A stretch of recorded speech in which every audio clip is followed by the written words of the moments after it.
போதும் கொஞ்சம் கொஞ்சமா உங்க குடும்பத்தையும் ஊர்ல 4 பேர் பேசுற விதமா இன்னார் மயன் அவங்க அப்பா ஒரு காலத்துல பொழைக்காம இருந்தாலும் இவன் குடியை விட்டுட்டு இன்னைக்கு நல்லா இருக்கான்னு உங்க அப்பா அம்மாவுக்கு பேர் வாங்கி கொடுங்க ஐயா. இந்த ஊர் மட்டும் கிடையாது, இந்த உலகத்திலேயே போராமத்தனம் அதிகமா இருக்குங்க ஐயா. நீங்க நினைக்கிற மாதிரி கிடையாது. நீ நல்ல வீடு நல்ல காரு வாங்கிட்டீங்கன்னா உன்னை சுத்தி வீட்டை சுத்தி கழுத்திருப்பேன் சேவ மண்டையும் எலும்பு சம்பளமும் குங்குமமா கொட்டி வச்சுட்டு போயிடுவேன். அதுலேயும் சில பேர் தெரியும் படக்குன்னு கேட்குற மாதிரி ஏதாவது கோடாங்கி இருக்கானா. ஒருத்தர் இருக்காங்க அறந்தாங்க பக்கம் வச்சவொடனே ஒரு வாரத்தில் கேட்குதான், குடும்பமே வெட்டி இழுக்குதான். அது லேட்டுங்க, ஒரே நாளில் கேட்குற மாதிரி 1.5 லட்சம் செலவு பண்ணுற மாதிரி எவனாவது இருக்கானா.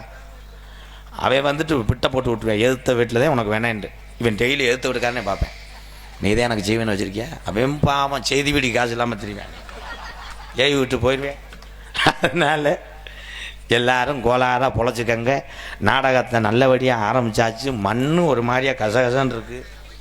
மருதமணி கண்ணு வேற ஏற்கனவே எப்படி இருக்கு. தலைவாவா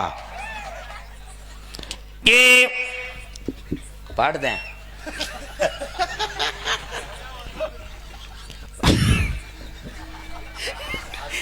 பம்பா நதிக்கரை ஓரம் அந்த பட்டணத்து மன்னன் வந்த நேரம். பம்பா நதிக்கரை